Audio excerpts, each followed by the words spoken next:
اسلامی تہذیب کی دو عمومی خصوصیات جو اسے باقی تمام تہذیبوں سے ممتاز کرتی ہیں درجہ ذیل ہیں۔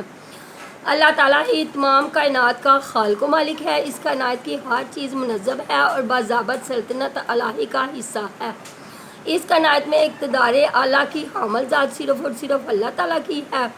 کسی کو بھی مجال نہیں کہ وہ اس کے حکم سے سرتابی کر سکے۔ اللہ تعالیٰ نے یہ تمام کائنات انسان کے لیے مسخر کر دی ہے، یعنی انسان اس میں موجود ہر چیز کو اپنے فائدے کے لیے استعمال کر سکتا ہے۔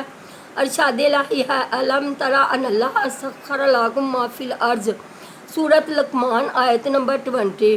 اے انسان، کیا تو نہیں دیکھتا کہ اللہ تعالیٰ نے ان چیزوں کو جو زمین میں ہے تیرے لیے مطیع بنا دیا ہے۔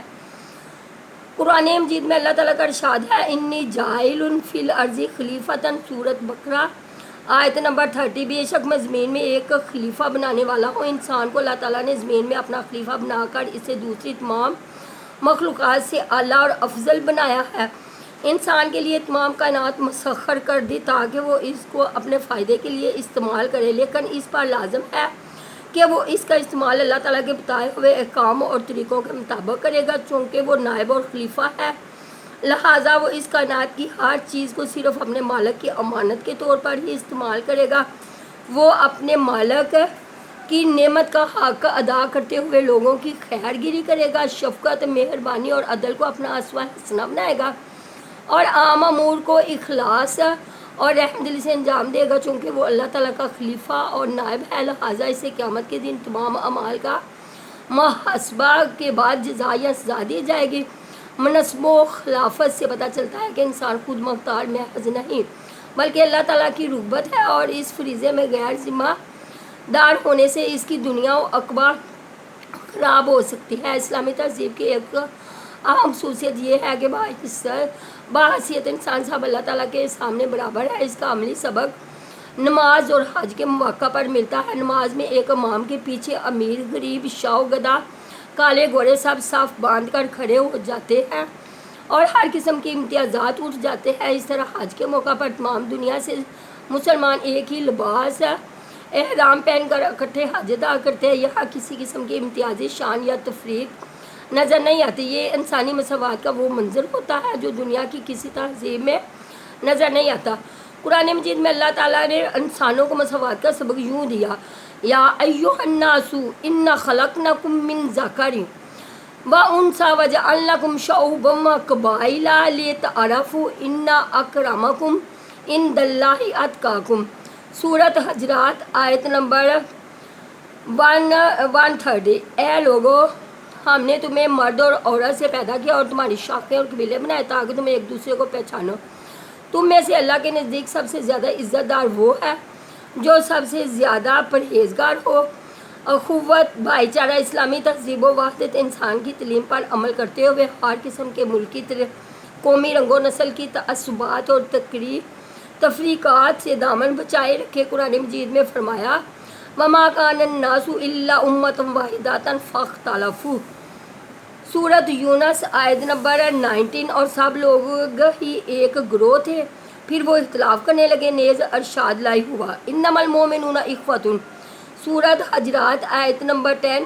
بے شک مومن بھائی بھائی ہیں۔ رسول کریم صلی اللہ علیہ وسلم نے تمام انسانوں کو آپس میں بھائی بھائی ہونے کی دعوت دی اور اس طرح فرمایا، اللہم ربنا ورب کل شیء انی اشہد ان العباد کلہم اخوۃ۔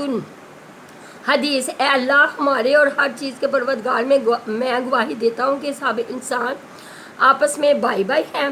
تاریخ میں مخواطہ کی بہترین اور واحد مثال ہمیں ہجرت مدینہ کے بعد مہاجرین و انصار کے درمیان نظر آتی ہے۔ رسول کریم صلی اللہ علیہ وسلم نے ایک مہاجر کو ایک انصاری کا بھائی بنا دیا۔ انصار نے اپنی زمین و مال، متاع، غرض، ہر چیز میں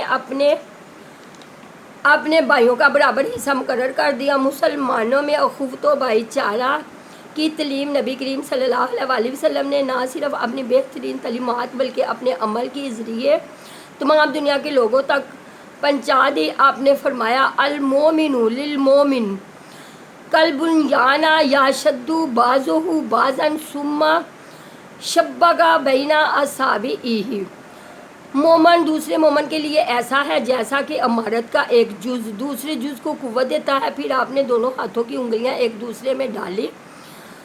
اسلامی تہذیب ایک نمایاں پہلو مذہبی رواداری ہے۔ جبراً کسی شخص کو مسلمان بنانے کی اجازت نہیں ہے۔ اس کے ساتھ ساتھ وہ سابقہ انبیاء اور کتب پر یقین رکھتی ہے اور من جانب اللہ ہونے میں ان کے درمیان فرق نہیں کرتی۔ دین اسلام میں محض مذہبی اختلاف کی بنا پر ایک دوسرے کے قتل کی اجازت نہیں۔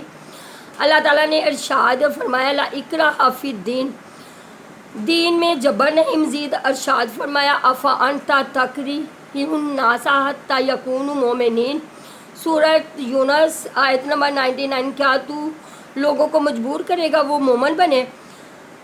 محض ذاتی پسند و ناپسند اور اختلاف کی وجہ سے پہلے سے جاری نیکی اور صلہ رحمی سے رک جانے کو منع کیا گیا، جیسا کہ واقعہ افق میں ملوث ہونے کے باعث حضرت ابوبکر صدیق نے حضرت مصطفیٰ کی مالی امداد کرنا ترک کر دی تو اللہ تعالیٰ نے یہ آیت نازل کی ولا یات علی اول الفضل منکم والسعۃ ان یؤتوا اولی القربى والمساکین والمہاجرین فی سبیل اللہ ولیعفوا ولیصفحوا، سورۃ نور آیت نمبر 22۔ تم میں سے بزرگی اور وسط والے یہ قسم نہ کھائیں کہ وہ غریبوں اور مسکینوں کو اللہ تعالیٰ کی راہ میں ہجرت کرنے والوں کو نہیں دیں گے، اور نہ وہ معاف کریں گے اور نہ درگزر کریں گے۔